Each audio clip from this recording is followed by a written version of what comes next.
আমরা তো বউদেরকে সম্মান করতে জানি না, তাদেরকে রেসপেক্ট কেয়ার করতে জানি না। ওয়ার্ল্ডের একজন বিখ্যাত আলেম মুফতি ইসমাইল মেন্ড হাফিজাহুল্লাহ, তিনি তার এক লেকচারে বলছেন যে আমার বউ যদি বলে যে তুমি ডানে ফিরো, তাহলে আমি ডানে ফিরবো। আমার বউ যদি আমাকে বলে তুমি বামে ফিরো, আমি বাম দিকে ফিরবো।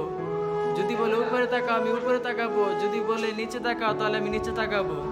আমার বউ যদি বলে যে তুমি মুরগি, তাহলে আমি এটাও মেনে নেব যে আমি মুরগি। যদি বলে তুমি কক কক করো, তাহলে আমি বলবো যে হ্যাঁ আমি কক কক করি।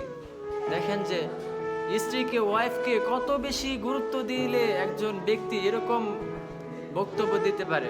বাংলাদেশের একজন famous English teacher Manjiri Shahid আপু, ওনার হাজব্যান্ড হলো আরেকজন famous motivational speaker Ayman Sadik. একটা শোতে বলেছেন সামান্য ভুল হলেই আমি মঞ্জিরি শহীদকে সরি বলে ফেলি সাথে সাথে, এবং এর পাশাপাশি যদি সরিতেও কাজ না হয় সাথে সাথে পায়ে ধরে ফেলি। বউকে কিভাবে কেয়ার করতে হয়, সাথে সাথে সরি বলা, বউয়ের পায়ে পর্যন্ত পড়ে যাওয়া, এটা কতই না সুন্দর।